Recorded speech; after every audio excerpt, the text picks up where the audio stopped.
স্পেসে বা চাঁদে যেসব যান পাঠানো হয়, সেই যানগুলোর মধ্যে কী খাবার থাকে?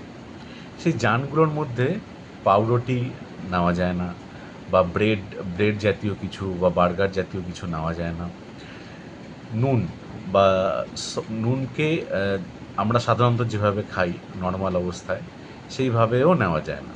তার কারণ হলো কি? তার কারণ হলো এই ব্রেডের যে ক্রাম্ব তৈরি হয়, গুঁড়ো, গুঁড়ো, গুঁড়ো, গুঁড়ো, গুঁড়ো, বা নুনও তো খুব গুঁড়ো, গুঁড়ো হয়। তো এই দুটো জিনিস যেহেতু খুব গুঁড়ো হয়, বা এমন যেসব জিনিস আছে যেগুলো সহজে গুঁড়ো হয়ে যেতে পারে, সেই জিনিস কিন্তু স্পেস যানে বা যেসব যান অনেক দিন ধরে পৃথিবীর বাইরে থাকার জন্য পাঠানো হয়, সেই যানগুলোকে এগুলো দেওয়া হয় না।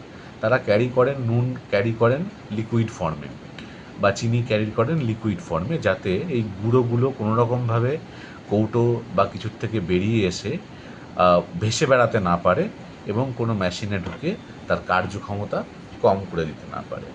নমস্কার।